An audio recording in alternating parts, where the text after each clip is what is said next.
Hello viewers, আসসালামু আলাইকুম। আজকে আমি আপনাদেরকে বানিয়ে দেখাবো হোমমেড মতিচুর লাড্ডু।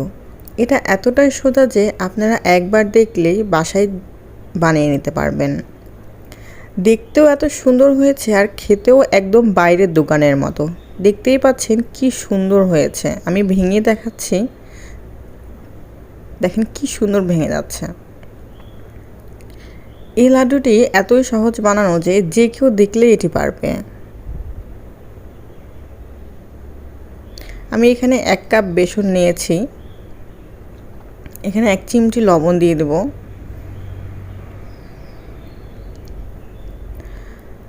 আর নর্মাল টেম্পারেচারের পানি দিয়ে আমি এটাকে গুলিয়ে নেব।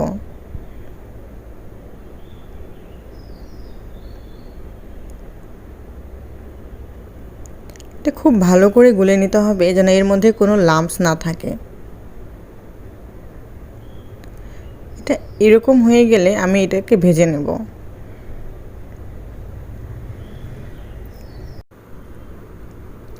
তেলটা গরম হয়ে গেলে আমি এগুলো ভেজে নেব।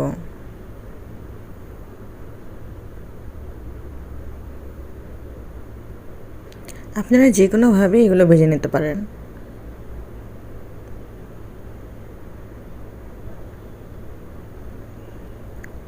এগুলো ভালো করে উল্টিয়ে পাল্টিয়ে ভেজে নেব।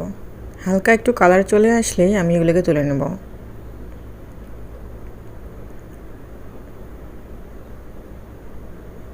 এই যে হয়ে গিয়েছে, আমি এগুলো তুলে নিচ্ছি।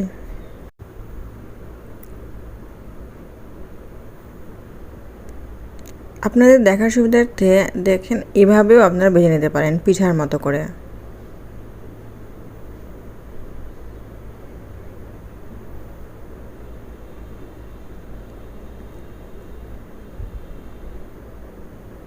আমার ভাজা হয়ে গিয়েছে। আমি এখন এগুলো ব্লেন্ডারে ব্লেন্ড করে নেব। এই যে আমার এটা ব্লেন্ড হয়ে গিয়েছে। এখন আমি প্যানে 1/3 কাপ চিনি নিয়েছি আর 1/3 কাপ পানি দিয়ে ঠিক ভালো করে মিশিয়ে নেব। অবশ্যই চুলাকে মিডিয়াম আঁচে রাখবেন। এখানে আমি অরেঞ্জ ফুড কালার ব্যবহার করেছি।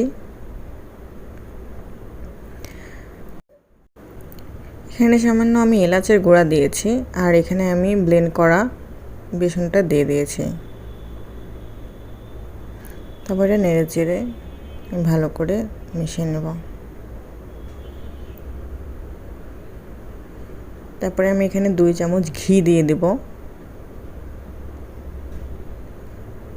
এটা ভালো করে রান্না করে নেব। আমি উপর থেকে একটু টুটি ফুটি দিয়েছি। আপনারা ইচ্ছা করলে বাদাম সিডস যে কোনো কিছু দিতে পারেন।